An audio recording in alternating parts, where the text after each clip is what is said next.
दोस्तों, कहानी की शुरुआत होती है और हमें दिखाया जाता है यूएसए का स्टेट यूनिवर्सिटी, जहां पर एक छात्रा केट डाइबिस्की एस्ट्रोनॉमी डिपार्टमेंट में रिसर्च कर रही होती है और अपने रिसर्च के दौरान वो एक अननोन कॉमेट का पता लगाती है।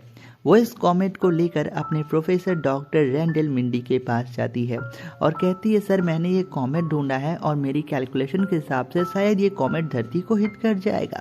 डॉक्टर मिंडी कहते हैं, ठीक है मैं इस पर रिसर्च करता हूँ, और सारे बच्चों को बुलाते हैं और अपना मैथमेटिकल कैलकुलेशन के जरिए उस कॉमेट के बारे में पढ़ाई करना शुरू करते हैं। अपनी रिसर्च में उन्हें मालूम चलता है कि ये जो कॉमेट है ये सच में धरती से टकराने वाली है मात्र 6 महीनों के अंदर, और ये कॉमेट इतना बड़ा है कि अगर धरती से टकरा गया तो पूरी धरती का सर्वनाश हो जाएगा और जितने भी इंसान इस धरती से मिट जाएंगे। इसे देखने के बाद, अपनी कैलकुलेशन के बाद डॉक्टर मिंडी सच में बहुत ज़्यादा घबरा जाते हैं और सारे बच्चों से जाने को कहते हैं और डाइबिस्की से कहते हैं, बेटा तुम यही रुको, हम आज कुछ काम करेंगे रात को। इसके बाद रात भर ये लोग रिसर्च करने के बाद अपने इस रिसर्च को नासा को बताते हैं। नासा का एक साइंटिस्ट जिसका नाम रहता है डॉक्टर टेडी जब ये सारी बातें जानता है तो कहता है, मुझे वो डॉक्यूमेंट्स तुम मैसेज कर दो, मैं उसे रिसर्च करके देखूंगा। जब डॉक्टर टेडी इस डॉक्यूमेंट को देखता है तो उसके भी भैया होश उड़ जाते हैं और वो तुरंत उनके लिए नासा का एक प्लेन भेजता है और उसके जरिए उन्हें तुरंत व्हाइट हाउस लाया जाता है। ये काम इतना जल्दी हो रहा होता है, जो डाइबिस्की और मिंडी रहते हैं, दोनों जो स्टूडेंट प्रोफेसर रहते हैं, इन लोगों को विश्वास ही नहीं हो रहा होता है कि हम सुबह व्हाइट हाउस के प्रेसिडेंट से मिलने वाले हैं। अब यहाँ पे सुबह का टाइम दिखाया जाता है, व्हाइट हाउस का प्रेसिडेंट इनके सामने से गुजर जाता है पर इन्हें कोई भाव नहीं देता। ये उनके असिस्टेंट से पूछता है, आपने उन्हें बताया है ना क्या मैटर है? उसका असिस्टेंट बोलता है, दरअसल आज व्हाइट हाउस में जो प्रेसिडेंट है उनके बेटे का बर्थडे है, तो पहले वो बर्थडे मनाएंगी फिर वो कोई काम करने वाली हैं। इसके बाद हमें दिखाया जाता है वहाँ पे बर्थडे समारोह होता है और पूरा दिन वो लोग वहीं बैठे रह जाते हैं, प्रेसिडेंट उनसे नहीं मिलती हैं। अब जो प्रेसिडेंट ऑर्लियन रहते हैं, इनकी कैरेक्टर के बारे में थोड़ा सा आपको बताऊंगा। ये काफ़ी ज़्यादा भ्रष्ट पॉलिटिशियन रहती हैं। इनको सिर्फ अपने परिवारवाद से मतलब रहता है, देश भाड़ में जाए, इसको बस अपना चुनाव जीतने से मतलब है। लगातार 2 दिन बाहर बैठने के बाद इन्हें फाइनली प्रेसिडेंट से मिलने की परमिशन मिल जाती है। प्रेसिडेंट जब इनसे मिलती है तो कहती है, बताओ क्या बात है। अब जो डॉक्टर मिंडी रहते हैं वो पूरी तरीके से काँप रहे होते हैं और उनको प्रेसिडेंट से बात करने में बहुत ज़्यादा हिचकिचाहट हो रही होती है कि तभी डाइबिस्की उठती है, जो स्टूडेंट रहती है, कहती है, मैम मैं आपको सीधे से बताती हूँ, अगले 6 महीने में एक कॉमेट धरती से टकराने वाली है जिससे हम सब खत्म हो जाएंगे। तो प्रेसिडेंट कहती है, तुम्हारे से 1000 लोग मेरे पास रोज आते हैं और ऐसे रोज ट्रीट्स देते हैं, मैं तुम लोगों की बातों को क्यों सीरियस लूँ? क्या तुम इसे 100% प्रमाणित कर सकती हो? डॉक्टर मिंडी कहते हैं, मैम कोई भी रिसर्च 100% नहीं होता है, हम इसे 99% कह सकते हैं। तो इस बात पे जो प्रेसिडेंट रहती है वो डॉक्टर मिंडी को जवाब देती है, मतलब 1% चांस है कि हम बच जाएंगे ना, तो अभी तुम लोग जाओ, वैसे भी 3 हफ्तों में चुनाव होने वाले हैं, तो मैं किसी प्रकार का ड्रामा नहीं चाहती हूँ, और उनकी बात को इग्नोर करके उन्हें वहां से जाने को कहती है। अब जब ये तीनों ही बाहर जा रहे होते हैं तो ये लोग काफ़ी ज़्यादा कन्फ्यूजन रहते हैं कि ये कैसा प्रेसिडेंट हमारा है यार, जो हमारी बात को सीरियस नहीं लेता, इसे तो बस चुनाव की पड़ी हुई है। और ये दुनिया भर के लीडर्स की यही कहानी है भैया, इनको चुनाव ही से प्यारा होता है। अब जो डॉक्टर टेडी रहता है वो डाइबिस्की और मिंडी से कहता है, देखो ये प्रेसिडेंट तो हमारे लिए कुछ करने वाला है नहीं, एक काम करो, तुम ये न्यूज़ को मीडिया में लीक कर दो और प्रूफ कर दो कि ये कैसे होने वाला है। जिसको सुनकर यहाँ पर डाइबिस्की मिंडी कहते हैं, आइडिया तो अच्छा है। डॉक्टर टेडी उन्हें एक शो के बारे में बताता है जो कि अमेरिका का मॉर्निंग शो रहता है, और ये लोग वहाँ पे जाते हैं जहाँ पर 2 रिपोर्टर जैक ब्रीमर एंड ब्री इवेंटी इस टॉपिक को उठाते हैं और इस टॉपिक को डॉक्टर मिंडी को एक्सप्लेन करने के लिए कहते हैं। डॉक्टर मिंडी बहुत ज़्यादा हिचकिचा रहे होते हैं और वो बातों को नहीं समझा पाते हैं। इसको सुनकर वो रिपोर्टर्स उनका मजाक उड़ाने लगते हैं कि तभी यहाँ पर डाइबिस्की उठती है और वही सब कुछ कह देती है कि 6 महीने में टकराने वाला है, बिल्कुल गुस्से में, जिसकी वजह से लोग उसका मजाक उड़ाने लगते हैं और वो एक सोशल मीडिया मीम बन जाती है उसके बाद। वहीं जो डॉक्टर मिंडी रहते हैं उनकी लुक्स को लेकर उनको बहुत ज़्यादा तारीफें मिलती हैं। जो एक्चुअल न्यूज़ ये बताने आए थे कि कॉमेट धरती से टकराने वाला है, उसे छोटी सी पब्लिक अटेंशन मिलती है। जब ये कॉमेट वाली बात थोड़ी सी दुनिया में फैलती है तो ये बात नासा तक भी जाती है। नासा को इसे इग्नोर करना पड़ता है क्योंकि उसके ऊपर एक दबाव रहता है जो कि प्रेसिडेंट ऑफ अमेरिका ऑर्लियन ने डाला होता है, और ऑर्लियन को एस्ट्रोनॉमी के बारे में कुछ नहीं मालूम रहता और नासा इसे इग्नोर कर देता है। अब यहाँ पे इस बार डाइबिस्की का मजाक उड़ जाता है और मिंडी को जो रहता है थोड़ा बहुत यहाँ पे पब्लिसिटी मिल जाता है, लेकिन कमेंट वाली बात पे कोई ध्यान नहीं देता। ऐसा दिन चलता रहता है और ये लोग काफ़ी ज़्यादा निराश रहते हैं कि कोई इनकी बातों पे विश्वास ही नहीं करता, लोग इनका मजाक उड़ाते हैं। और ये तीनों अपने डेली काम में लौट जाते हैं। एक दिन ये तीनों अपने अपने काम में कर रहे होते हैं कि तभी उनके घर पे FBI आता है और उन्हें गाड़ी में बैठाकर उठा ले जाता है सीधे व्हाइट हाउस में। जहाँ पे ऑर्लियन कहती है मुझे तुम्हारी बातों पे अब विश्वास हो चुका है और मैं इस मुद्दे पे कुछ करना चाहती हूँ। अब यहाँ पे ये ऐसा क्यों कर रही थी ये प्रेसिडेंट, मैं आपको बताता हूँ। दरअसल इसके ऊपर एक करप्शन चार्ज लगा था और पूरी मीडिया से करप्शन के बारे में पूछ रही थी, तो ये जनता का ध्यान भटकाने के लिए कॉमेट वाली बात को उठाना चाहती है। इसलिए नहीं कि धरती खतरे में है, इसलिए क्योंकि इसकी चुनावी कुर्सी खतरे में है, इसलिए कहती है मैं तुम लोग की मदद करूंगी। और एक प्रेस कॉन्फ्रेंस को आयोजित करती है जहां पर ये सारी बात वो अमेरिका की जनता को बताती है और कहती है घबराइए मत, आपका प्रेसिडेंट बहुत अच्छा है। तो हमने एक प्रोजेक्ट स्ट्राइक नाम का एक प्रोजेक्ट बनाया है जिसके तहत हम उस कॉमेट के ऊपर कई सारे न्यूक्लियर वेपन से वॉर करेंगे, जिसके कारण ये कॉमेट टुकड़ों में बंट जाएगा और धरती पे आने से पहले ही खत्म हो जाएगा। ये जो प्रोजेक्ट रहता है वो काफ़ी आसान रहता है और इसके लिए इन्हें एक एस्ट्रोनॉट भी मिल गया होता है जो ये काम कर रहा होता है। इसके बाद दोस्तों पूरी दुनिया की सरकार इस मिशन में लग जाती है और दिन आता है रॉकेट लॉन्च का। जब इस रॉकेट को लॉन्च किया जाता है अंतरिक्ष में, सक्सेसफुली ये रॉकेट लॉन्च हो जाता है कि तभी यहाँ पर प्रेसिडेंट ऑफिस में आता है पीटर एर्शवेल। पीटर एर्शवेल अमेरिका का जाना माना बिजनेस पर्सन रहता है और एक बिलियनियर कंपनी का मालिक रहता है बैश का। और वो जाता है प्रेसिडेंट के पास और कहता है हमें इस न्यूक्लियर मिसाइल्स को रोकना होगा। प्रेसिडेंट कहती है भाई क्यों रोकना होगा? वो कहता है दरअसल जो कॉमेट आ रहा है उसमें लाखों ट्रिलियन डॉलर्स के सोने और चांदी और डायमंड्स मौजूद हैं। तो मेरा प्लान क्या है, जब वो धरती के पास आएगा तो हमारी टेक्नोलॉजी द्वारा बनाया गया एक रोबोट वहां जाएगा और उसके टुकड़े टुकड़े कर जमीन पे गिरा देगा। फिर हम उन सारे ही सोना चांदी को अपने पास रख कर बहुत अमीर बन सकते हैं और अपने देश को आगे बढ़ा सकते हैं। अब ये सारा मामला पैसा का रहता है। अगर वो न्यूक्लियर विमान फट जाता है तो आसमान में फूट जाएगा, लेकिन अगर ये धरती के पास लाके इसे फोड़ेंगे तो उसके जो टुकड़े होते हैं वो धरती पे आएंगे, जिसके कारण इन्हें बहुत सारे मतलब धातुएं मिलेंगे, सोना चांदी वगैरह। अब यहाँ पे बैश की जो सीईओ रहता है पीटर, उसकी बातों से इन्फ्लुएंस होकर जो ऑर्लिन रहती है इस मिशन को कहती है मिशन कैंसिल कर दो। और पूरी दुनिया में दिखाया जाता है जो रॉकेट्स उन्हें एस्टेरॉयड को गिराने गए होते हैं वो सभी धरती पे दोबारा से लौट के आ रहे होते हैं, जिसकी वजह से पूरी दुनिया में सनसनीखेज खबर मच जाती है हो क्या रहा है। वहीं दिखाया जाता है रशिया, चाइना और इंडिया, ये जो 3 देश रहते हैं, ये तीनों देश कहते हैं अमेरिका बहुत गलत कर रहा है, इस बात का विरोध करते हैं। बैश कंपनी के सीईओ पीटर का मानना होता है कि हमने एक टेक्नोलॉजी बनाई है जिसके द्वारा हम इसे धरती के कक्षा में लाकर फोड़कर इसके सारी मिनरल्स को ले सकते हैं।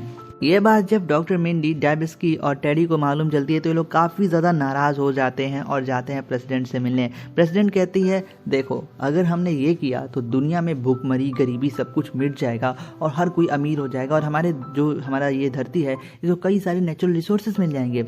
इस बात को सुनकर यहाँ पे ये लोग सोच में पड़ जाते हैं और प्रेसिडेंट मिंडी से कहती है कि आज से तुम रिसर्च सेंटर के हेड हो गए हो। और यहाँ पे जो टेडी और डायबिस्की रहते हैं इन लोग को दरकिनार कर दिया जाता है। अब यहाँ पे एक मीटिंग चल रही होती है जहाँ पर जो पीटर, जो बिलियनियर सीईओ रहता है, वो अपनी टेक्नोलॉजी के बारे में बता रहा होता है कि ये कितना सिंपल है, हम एक रोबोट भेजेंगे, उसके अंदर मिसाइल डालेंगे, फिर हम उसे फोड़ के धरती पर ला सकते हैं। इस बात को लेकर यहाँ पर डॉक्टर मिंडी सवाल उठाता है क्या आपने इस प्रोजेक्ट का पीयर रिव्यू किया है? अब पीयर रिव्यू का नाम सुनते ही जो बिलियनियर सीईओ रहता है वो भड़क जाता है और प्रेसिडेंट से कहता है आप कैसे कैसे लोगों को यहाँ बुला के बैठाई हैं जिनको कुछ नॉलेज नहीं है। अब पीयर रिव्यू क्या होता है, किसी भी प्रोजेक्ट को करने से पहले उसको छोटे सैंपल बनाकर उसकी जांच कर लेना कि ये प्रोजेक्ट कारीगर होगा कि नहीं। यहाँ पर जो बिलियनियर सीईओ रहता है उसको अपने आप पे इतना कॉन्फिडेंस रहता है कि वो पीयर रिव्यू करने से मना कर देता है, जिसकी वजह से डॉक्टर मिंडी और जो पीटर रहता है उसके दोनों के बीच नोकझोंक हो जाती है।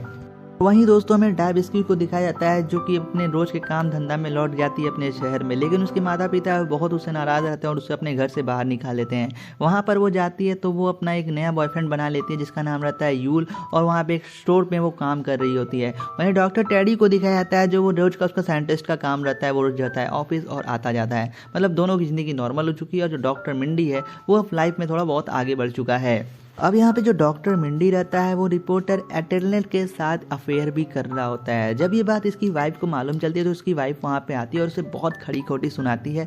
फिर वहाँ से वो चली जाती है और कहती है मैं ये बात तुम्हारे बच्चों को बताऊंगी कि तुम क्या क्या गुल खिलाते हो यहाँ। डॉक्टर मिंडी इस बात को लेकर काफी ज्यादा मतलब खुश रहता है कि अगर ये धरती पे आके गिरा, इसके टुकड़े गिरे तो धरती से गरीबी मिट जाएगी और सबके पास एक अच्छा खासा पैसा हो जाएगा। इस बात को लेकर डॉक्टर मिंडी खुश रहता है, लेकिन पीयर रिव्यू ना होने के कारण उसके अंदर एक फ्रस्ट्रेशन टेंशन भी रहती है। एक बार फिर वो जाता है पीटर से इसी बात को कहता है और पीटर उसे बहुत खड़ी खोटी सुनाता है और उसे डांट के कहता है तुम मर क्यों नहीं जाते, तुम्हारे जैसे लोग इस धरती पे बोझ हैं। इसके बाद प्रेसिडेंट कहती है तुमने पीटर को नाराज कर दिया, कैसे आदमी हो तुम। इसके बाद यहाँ पे भैया डॉक्टर मिंडी पूरा फ्रस्ट्रेटेड हो जाता है और उसे एक इंटरव्यू में बुलाया जाता है इस बात को थोड़ा समझाने के लिए। वो इंटरव्यू में भड़क जाता है और पीयर रिव्यू का पूरा सच जो रहता है वो बता देता है, जिसको सुनकर पूरी दुनिया भड़क जाती है और यहाँ पर सभी के सभी हैरान हो जाते हैं।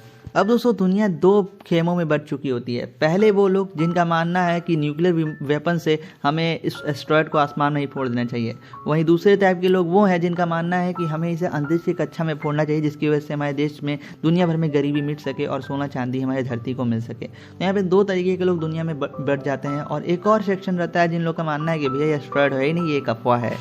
इसके बाद जब ये बात अमेरिका की सरकार को मालूम चलती है तो अमेरिका की सरकार डॉक्टर मिंडी को उसके पद से बर्खास्त कर देती है और उसे ब्लैकलिस्ट कर देती है और उसे अपने घर भेज देती है। अब यहाँ पे जब वो घर पे जा रहा होता है तो उसकी गर्लफ्रेंड अटेंडेंट उससे मिलने आती है और वो कहती है पता है मैं सिर्फ सक्सेसफुल लोगों के पीछे ही भागती हूँ, अब तुम सक्सेसफुल नहीं रहे तो मेरी तरफ से बड़ी वाली बाय बाय। और यहाँ पे मालूम चलता है कि जो रिपोर्टर और इसके बीच अफेयर रहता है, यहाँ पे जो रिपोर्टर रहती है वो बस इसका इस्तेमाल कर रही होती है टाइम पास के लिए। इसके बाद यहाँ पे ये अपने घर लौट जाता है और नॉर्मल ज़िंदगी बिताना शुरू करता है। एक दिन ये अपनी कार से ड्राइव कर रहा होता है कि तभी आसमान में देखता है कि एक कॉमेट धरती की तरफ आगे बढ़ रहा होता है और ये उसे देखता है और तुरंत फ़ोन करता है डायबिस्की और टेडी को और वो कहता है आसमान में देखो एक कॉमेट मुझे नजर आ रहा है। इसके बाद ये तीनों एक बार फिर से साथ मिल जाते हैं और एक नया प्रोटेस्ट को ऐलान करते हैं जिसका नाम रख कहते हैं जस्ट लुक अप। अरे भाई ऊपर तो देखो, और पूरे इंटरनेट मीडिया पे ट्रेंड कर जाता है जस्ट लुक अप। इसके बाद ये पता जब अमेरिकी सरकार को चलता है तो अमेरिकी सरकार भी इसके खिलाफ एक और नया प्रोटेस्ट बना देती है, कहती है डोंट लुक अप।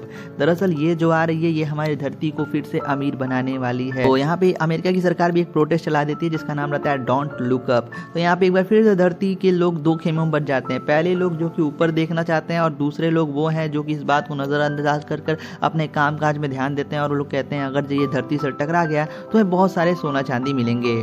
वहीं दोस्तों दुनिया में खबर चली होती है कि जो रूस है, इंडिया है और चाइना है, ये तीनों आपस में साथ मिलकर इस कॉमेट को ख़त्म करने की ठान लेते हैं और अमेरिका से ये लोग अपने सारे रिश्ते तोड़ लेते हैं और कहते हैं हम खुद अपना एक मिसाइल बनाएंगे। और वहीं जो बैश इंडस्ट्रीज रही होती है बिना पीयर रिव्यू के अपने मशीन को पे बहुत कॉन्फिडेंस रहती है और वो अपनी मशीन को बना रही होती है तेज़ी से। यहीं दोस्तों डॉक्टर टेडी को एक फ़ोन आता है और उन्हें इस फ़ोन में मालूम चलता है रशिया के अंदर जो स्पेसक्राफ्ट बन रहा होता है उसमें डिफेक्ट के कारण वहाँ ब्लास्ट हो जाता है, जिसके कारण जो रशिया और इंडिया का स्पेस मिशन है वो कैंसिल हो चुका है। अब दुनिया भर की निगाहें सिर्फ एक ही पर हैं, वो है बैश इंडस्ट्रीज़ के इस रोबोट पर जो कि आसमान में जाकर उस कॉमेट को फोड़ने वाला था। अब ये लोग कहते हैं अब जो कर सकता है बैश कर सकता है, हम कुछ नहीं कर सकते हैं। इसके बाद ये लोग अपनी सारी उम्मीद छोड़ देते हैं और अपने अपने काम पे लग जाते हैं। इसके बाद हमें यहाँ पे डॉक्टर मिंडी और डायबिस्की को दिखाया जाता है जो कि एक स्टोर में गए होते हैं और खाने पीने की सामान खरीद रहे होते हैं और एक फूल का बकेट भी लेता है।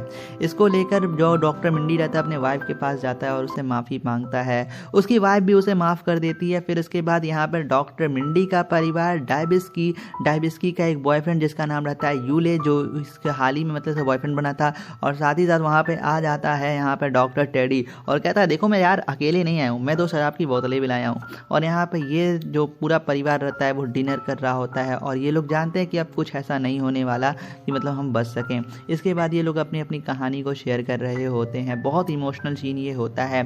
वहीं दिखाया जाता है प्रेसिडेंट ऑफ अमेरिका और जो बैश इंडस्ट्रीज का CEO रहता है ये इस रॉकेट को लॉन्च करते हैं उस एस्ट्रॉयड को ख़त्म करने के लिए। जब ये रॉकेट लॉन्च होता है तो शुरू में 27 में से 2 रॉकेट तो ज़मीन पर ही फूट जाते हैं, जिसकी वजह से यहाँ पर थोड़ी सी अफरा तफरी मच जाती है। बैश का CEO कहता है घबराओ मत, सब कुछ सही होने वाला है।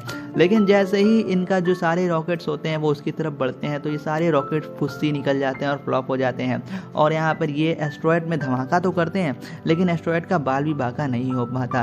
इसलिए कहता हूँ ओवर कॉन्फिडेंस कभी नहीं होना चाहिए। इसके बाद दोस्तों प्रेसिडेंट ऑफ अमेरिका को इंडिया के और चाइना के और रशिया के प्रेसिडेंट का फोन आता है, कहता है तुम्हारा प्लान तो फुस्सी निकला, इस प्लेनेट का बाल भी बाका नहीं हुआ।